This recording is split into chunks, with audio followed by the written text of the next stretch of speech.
Good morning, ladies and gentlemen, and welcome to the 2020 Battalion Park Remembrance Day ceremony. I am Captain Derwin Kostanak, chaplain of the King's Own Calgary Regiment, and on behalf of our former and current service members, I thank you for joining us this morning. Given the uniqueness of this year, it should come as no surprise that our ceremony today has had to be modified. Being unable to gather in the large numbers we have grown accustomed to, our Remembrance Day ceremony this year has been pre-recorded with the minimum number of participants necessary.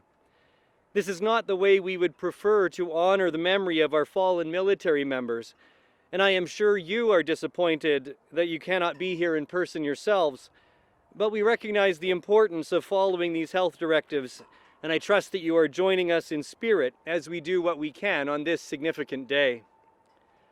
We gather on the traditional territories of the people of the Treaty 7 region in southern Alberta, which includes the Niitsitapi, comprising the Siksika, Piikani, and Kainai First Nations, as well as the Tsuut'ina First Nation, and the Stoney Nakoda, comprising the Chiniki, Bearspaw, and Wesley First Nations.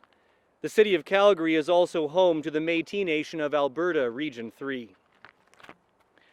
Now please turn your thoughts to the country which we have made our home, as Master Corporal retired Dave Ramsey plays the National Anthem.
It is a virtual impossibility to drive along Richmond Road between the West Hills and Signal Hill shopping centers in southwest Calgary and fail to notice the large white numbers on the hillside to the north. Once you see them, you can't help but read them and wonder what they stand for.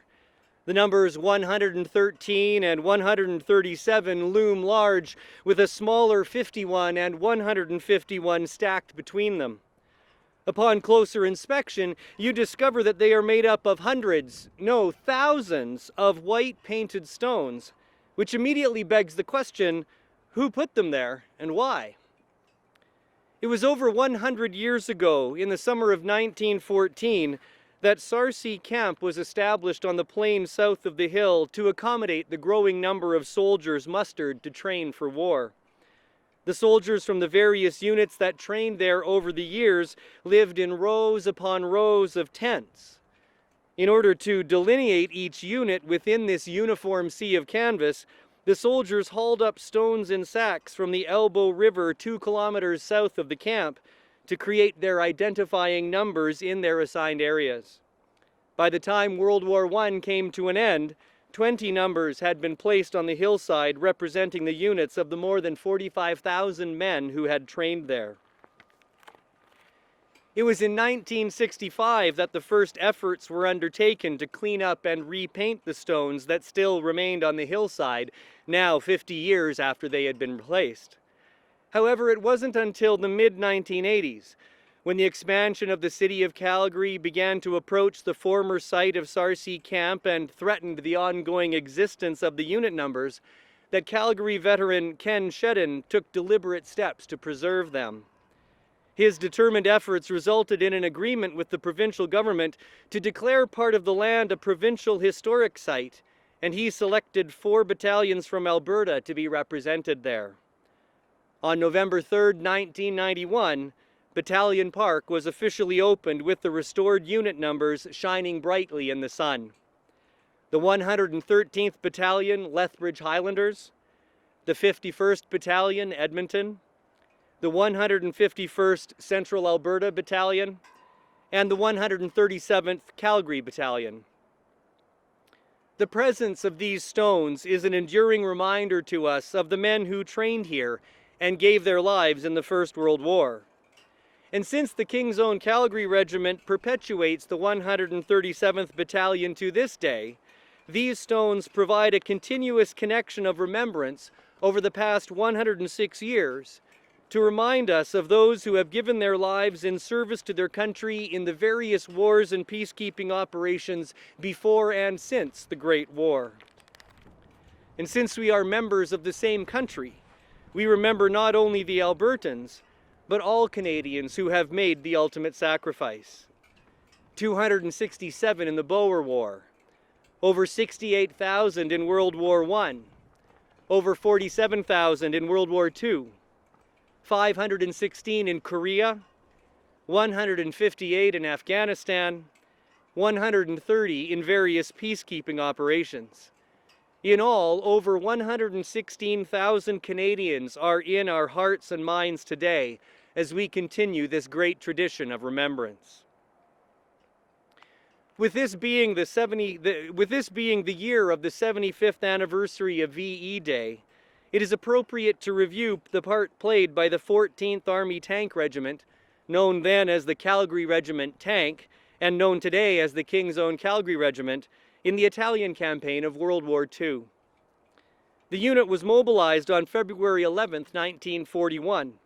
Within only a couple of weeks, 400 members from the reserve unit, along with more than 100 men from the Seaforth Highlanders and the Edmonton Regiment, were formed into one complete unit. These men were then sent to the Mawada Armory in Calgary to begin their training. Only a short time passed before they were sent on March 7th to Camp Borden in Ontario, where they immediately started training with tanks and gunnery and were sent to England shortly thereafter. The 1st Canadian Infantry Division and the 1st Canadian Army Tank Brigade sailed from Great Britain to Sicily in late June 1943.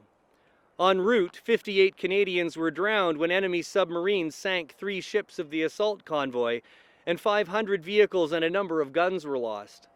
Nevertheless, the Canadians arrived late in the night of July 9th to join the invasion armada of nearly 3,000 Allied ships and landing craft. The Canadian tanks had landed in Italy to overthrow the Italian dictator Mussolini and to oppose the German forces that seized control in the country. As they advanced up the Italian peninsula, they worked their way towards Ortona at a cost of nearly 10,000 casualties, with about 20% of them being fatal.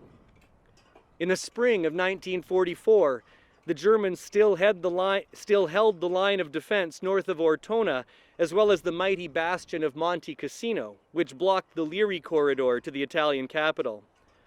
On May 16th, the 1st Canadian Corps received orders to advance on the Hitler Line 10 kilometers farther up the valley, and early on May 23rd, the attack on the Hitler Line went in.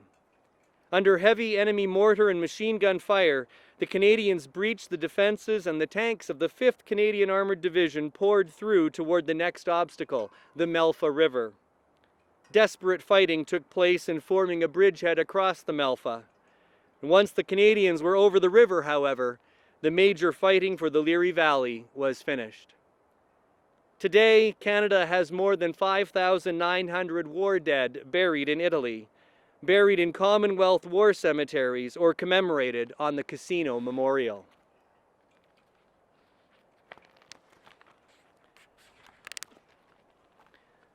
On this day, when we would hope to gather in person in greater numbers to honor the service and sacrifice of so many in the cause of freedom and peace, we unfortunately must do so separately.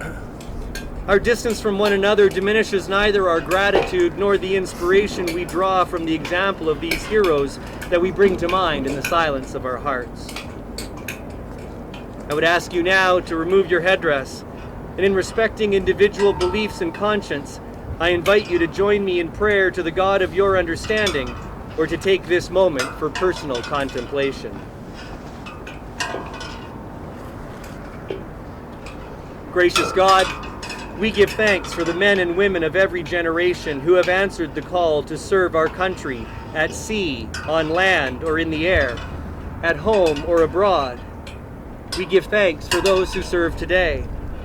We do not take for granted the sacrifices made by those who laid down their lives for us.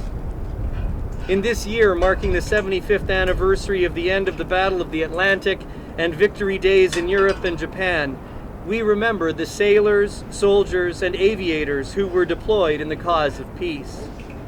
May we offer thanks for the determination, strength, and will which they required to face the terrible hardship of war. It is with gratitude that we remember our veterans and serving members who suffer or who have suffered injuries in body, mind, and spirit.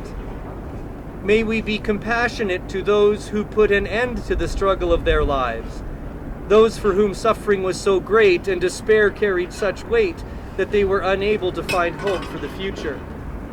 We remember them. We pray for the leaders of the world and for those of our country, for our Sovereign Lady, Elizabeth II, Queen of Canada, the Governor General, the Prime Minister, and the Chief of the Defense Staff.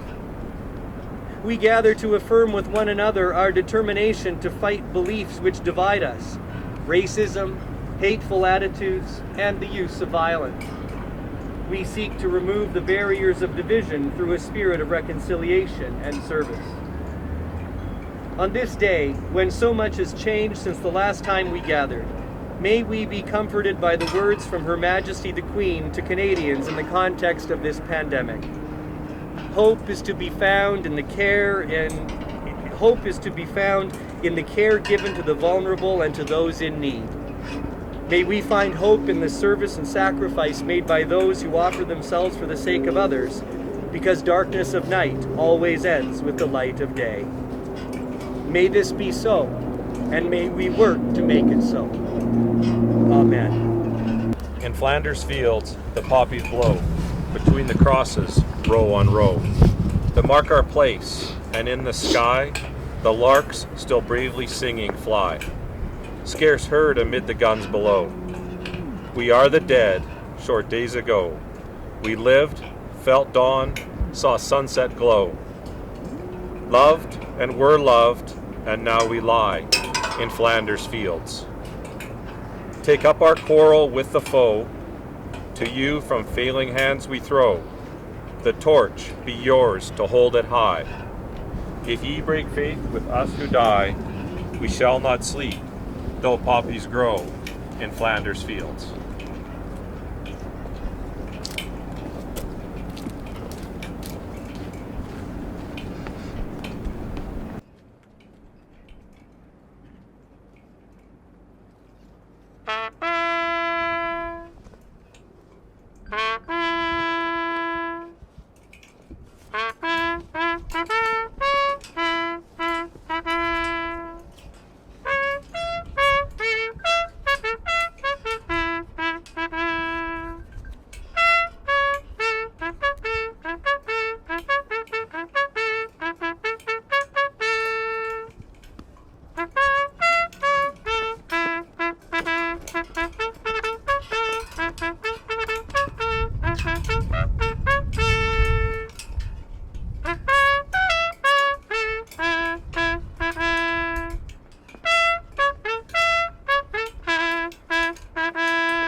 At this time, Major retired Patricia Murphy will lead us in the act of remembrance.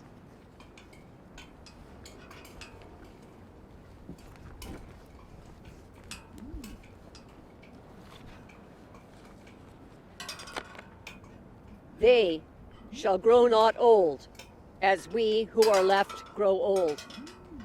Age shall not weary them, nor the years condemn. At the going down of the sun, and in the morning, we will remember them.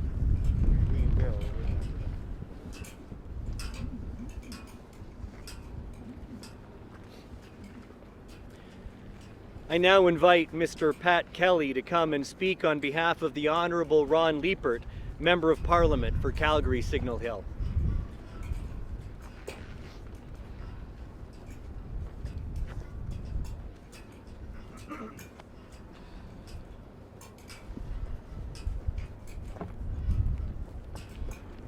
Well, thank you very much.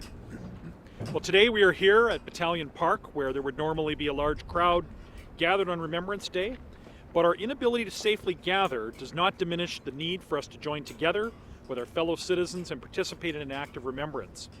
My thanks go to the King's Own Calgary Regiment for their kind invitation for me to speak to you today, for hosting this important annual event for the community, and especially for the service of the men and women who have served throughout this regiment's long history right up to this day. I'm going to comment a little bit about the passage of time that gives urgency to remembrance. 2 years ago, on the 100th anniversary of the armistice ending the so-called Great War, I became better acquainted with the life of Lieutenant Alan James Ferguson Ross.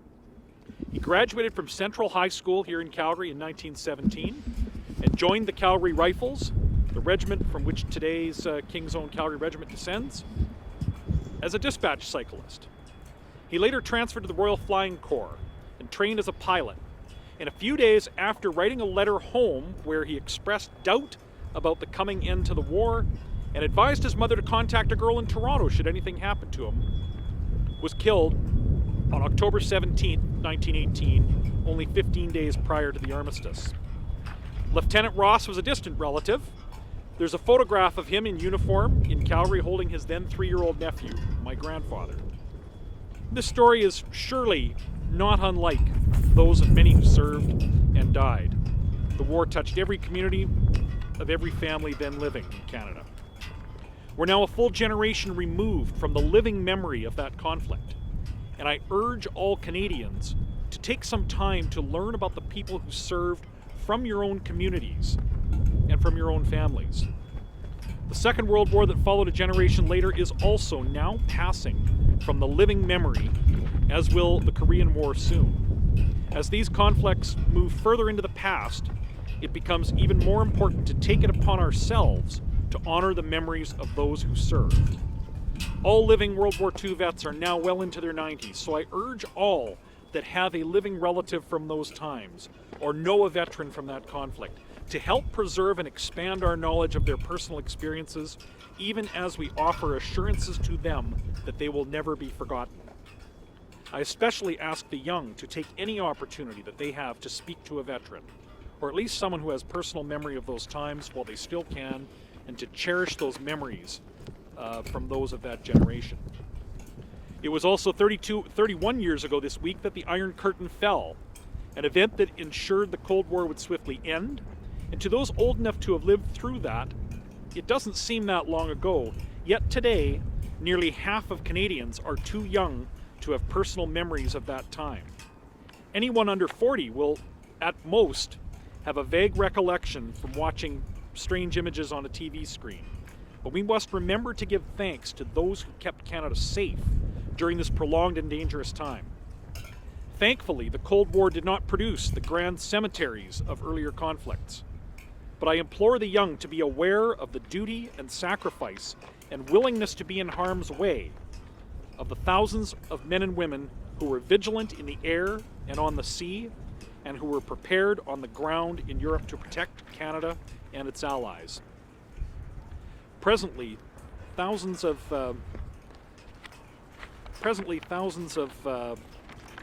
living veterans of both the war in Afghanistan and of peacekeeping missions from around the world live among us and in our communities. So in keeping with the great and important tradition of remembrance, which began over 100 years ago, let us all make sure we do our part to honor the memories of those who served throughout our history, those who lost their lives, and the veterans who live among us, especially those injured in body or mind, and the families of those recently lost, and to all the men and women currently serving. While we cannot gather at cenotaphs or at museums, in public halls, in legions, in schools, or on Parliament Hill, please know that a grateful nation remembers. The core values that Canadians cherish, like freedom, democracy, the rule of law, and pluralism, have been sustained through the dedication and sacrifice of our veterans, from the trenches of Belgium to Juno Beach, on the Dew Line, in Kandahar, and right up to the very present day, lest we forget.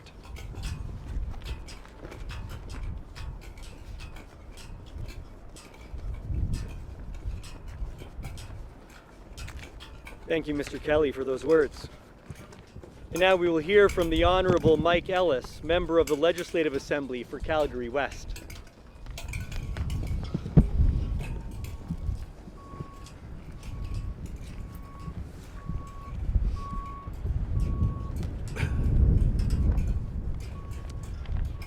Good morning, everyone. Councillor Jeff Davison, Member of Parliament Pat Kelly, members of the Calgary Fire Department and Calgary Police Service, King's Own Calgary Regiment officers, Maryland North Pagan from the County First Nations, past and current members of our armed forces, and of course friends and neighbors. It is a sincere honor to speak to you again this year. The Second World War had a very profound impact on Canada. It is the 75th anniversary of the liberation of the Netherlands, led by Canadians, which the Dutch have never forgotten. On June the 6th, 1944, the campaign to free them from the West finally began when Allied forces came ashore on Normandy on D-Day. The liberating armies would soon advance north and east, but the Netherlands, with its challenging terrain and canals and dikes, would prove to be a very difficult battleground. The Allies would make careful plans to end the war in Europe in the new year, but the delay would have serious ramifications for the Dutch people. The hunger winter of 1944-1945 would be a terrible time for many in the country. Food supplies were exhausted. Tragically, thousands of Dutch civilians would perish. After 3 months of holding the front line in February 1945, the 1st Canadian Army took part in a fierce Allied offensive through muddy and flooded ground to drive the Germans back across the Rhine River. The major push to finally liberate Northwest Europe had begun. Thanks to the hard work, courage, and great sacrifices of so many Canadian and other Allied troops, enemy forces in the country surrendered on May the 5th, 1945, finally liberating all of the Netherlands, and 2 days later, victory in Europe, VE Day. There's a powerful connection and a warm bond of friendship between the people of Canada and the Netherlands. Evidence of this enduring connection may be seen in the tulip gifts from the Dutch people, which bloom in Ottawa each spring, and in the care and attention Dutch children give to the burial places of our war dead in their country. School children visit the Canadian War Cemetery in Bolton, Netherlands on Christmas Eve, candles in hand. The candles are placed on the graves of the fallen Canadian soldiers. The example of the Dutch is a vivid, relevant reminder that we must remember. At the going down of the sun and at the rising thereof, we will remember. Finally, I invite Mr. Jeff Davison, City of Calgary Ward 6 Councillor, to speak.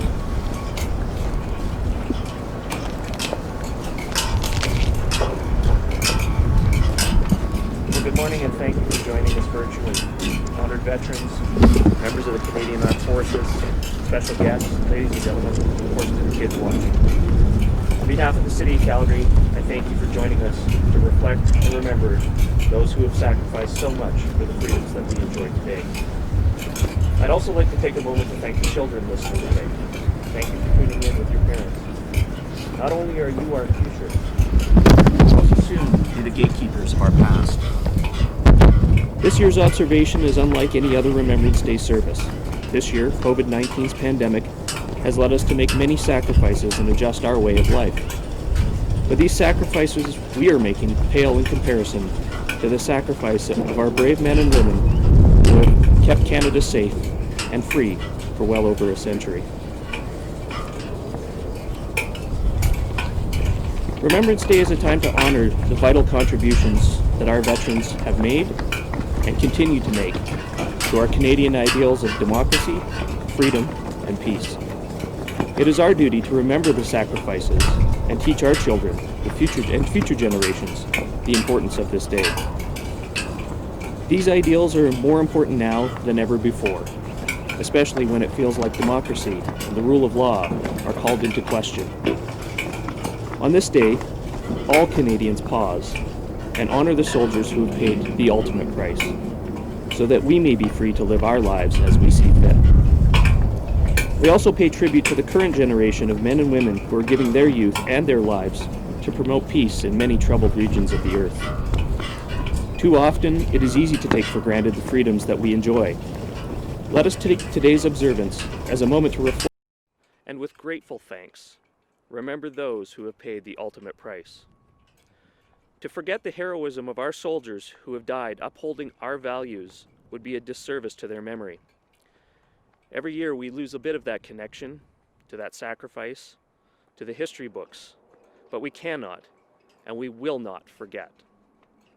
This site, Battalion Park, was once the second largest training camp in Canada. 45,000 people trained here during World War I. Thousands died, tens of thousands were injured. But it was their sacrifice that paved the way for the ideals and values that we enjoy today. Today we join with all Calgarians, with all Canadians, to say thank you to those who have done so much for our country and to salute those who continue to serve Canada today. Thank you.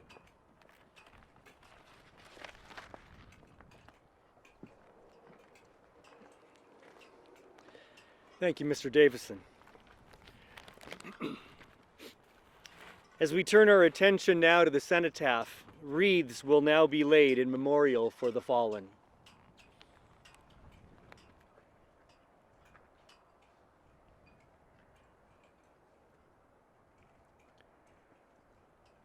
Mr. Pat Kelly, representing the Government of Canada.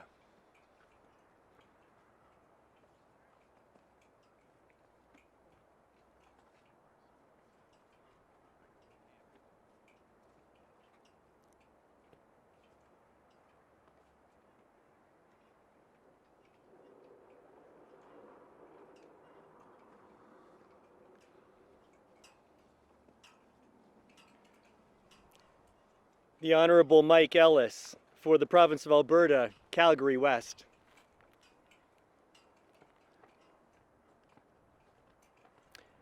Councillor Jeff Davison, for the City of Calgary, Ward 6.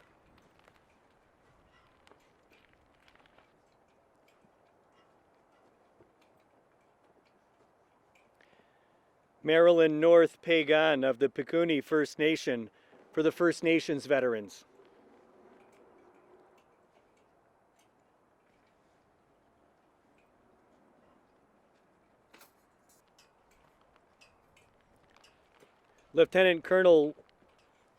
Commanding Officer Lieutenant Colonel Watts, for the 51st Battalion Canadian Expeditionary Force.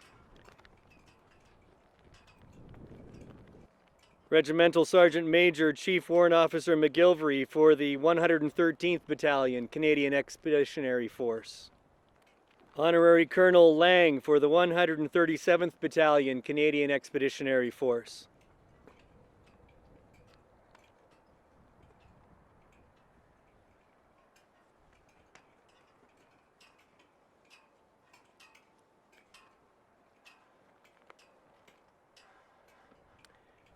Commanding Officer Lieutenant Colonel Watts for the 151st Battalion, Canadian Expeditionary Force.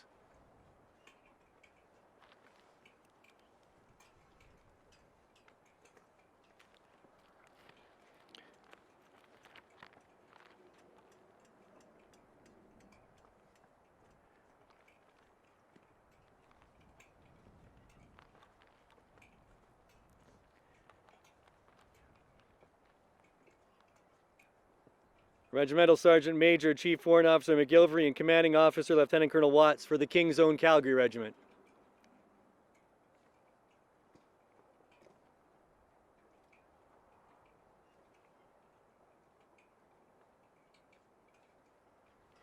Association President Major Retired Murphy for the King's Own Calgary Regimental Association.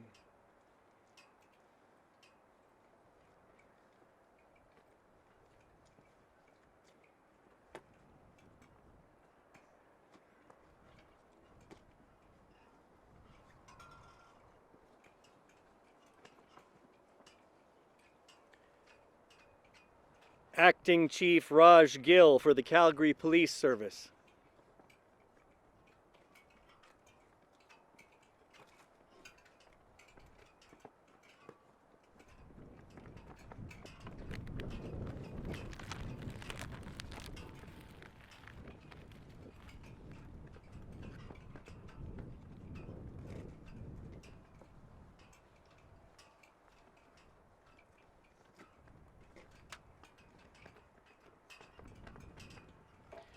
And Deputy Chief Renee Phillips for the Calgary Fire Department.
This brings us to our conclusion, and on behalf of the organizing committee, I would like to thank the following individuals for their contribution to today's Remembrance Day ceremony.